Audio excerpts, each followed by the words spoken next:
siempre no es hecho por comunicadores, sino por estudiantes de ciencias políticas que buscan analizar la política nacional e internacional desde una perspectiva joven y fresca. Este es su programa Serendipity News.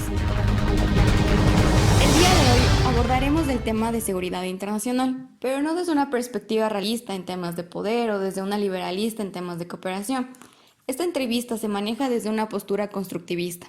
Desde la securitización, analizaremos cómo el cambio climático se ha ido construyendo y causando estragos hasta hacer que los estados securiticen este problema. Y lo haremos desde el análisis de los Estados Unidos mexicanos. Para eso nos acompaña el día de hoy un experto en temas de seguridad internacional dentro del enfoque del medio ambiente, Andrés López. Bueno, antes que nada, quisiera hacer una breve introducción sobre el proceso por el cual México decide securitizar esta amenaza.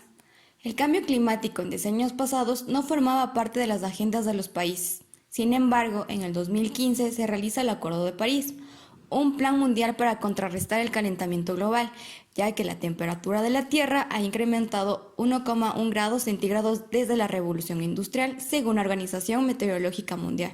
Adicionalmente, el dióxido de carbono se ha concentrado y ha alcanzado un nuevo nivel en la atmósfera. 407,8 partes por millón es el nuevo dato proporcionado por la organización. Ahora bien, la lucha contra el cambio climático es multidisciplinaria y transversal, lo que significa que se requiere una disminución en emisión de carbono y esto implicaría un desarrollo económico bajo, además de un manejo racional de los recursos naturales con el fin de lograr un desarrollo sustentable.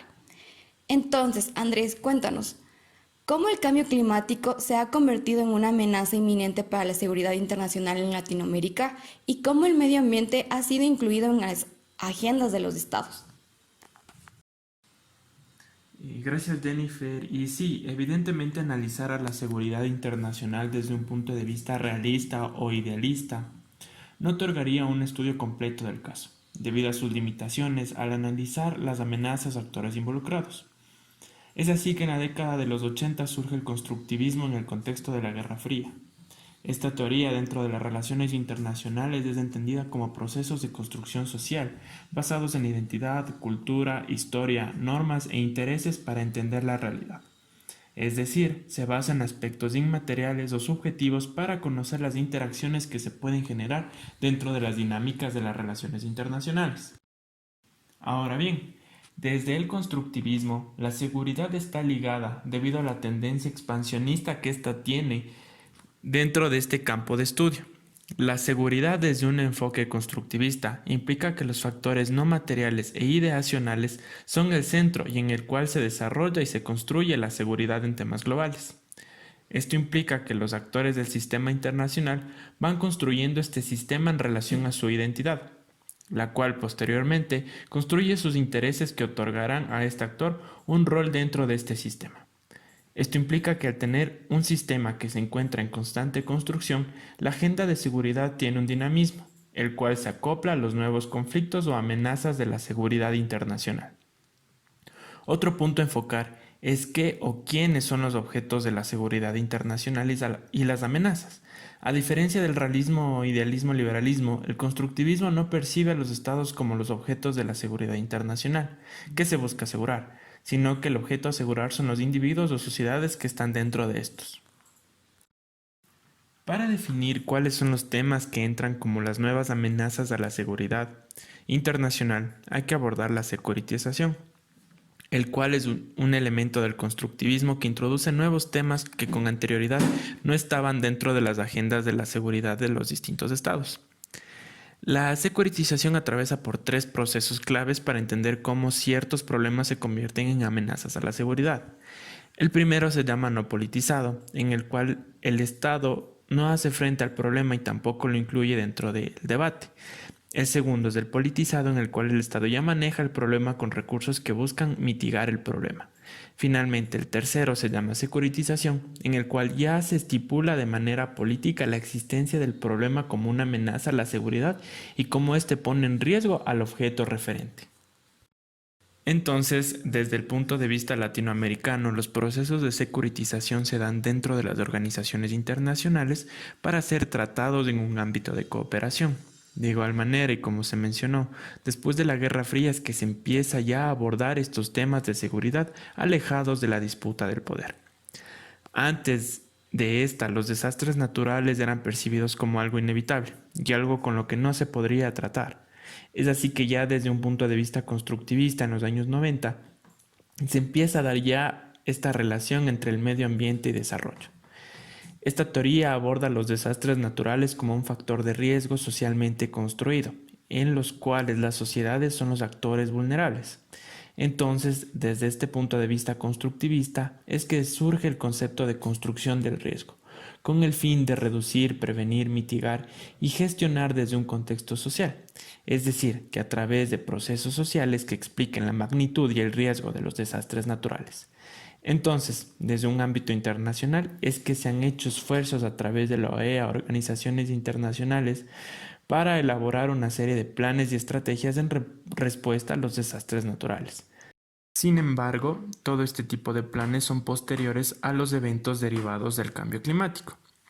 En temas de eliminación de esta amenaza, lastimosamente varios estados han dejado de considerar al cambio climático como un aspecto de seguridad internacional. Tal es el caso de los Estados Unidos, quien prioriza más a temas de seguridad como el narcotráfico o terrorismo dentro de la región, los cuales son relevantes sí, pero en temas de futuro el cambio climático va a causar más daños que esto.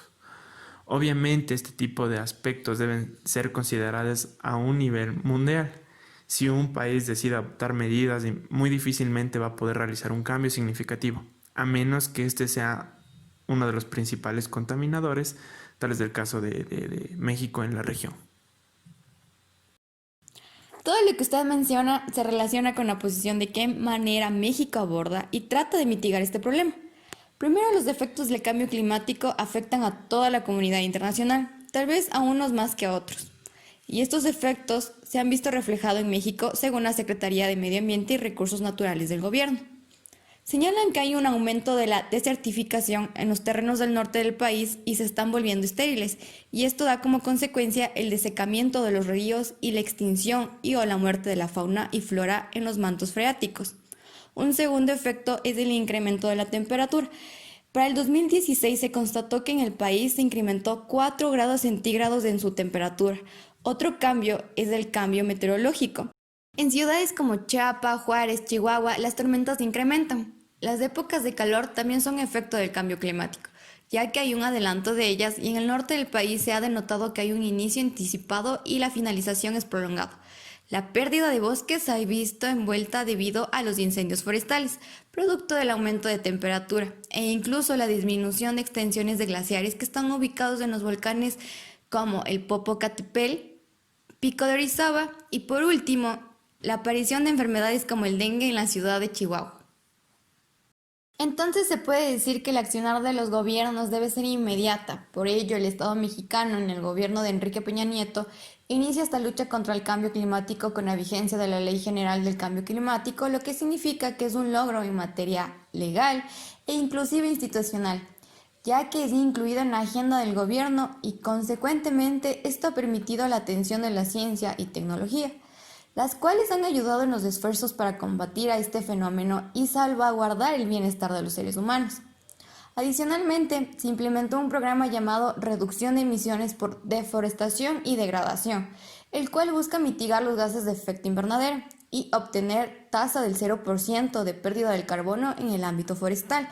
También se ha adherido a la Declaración sobre Precios de Carbono en las Américas, el cual promueve el mercado de carbono de manera intrarregional.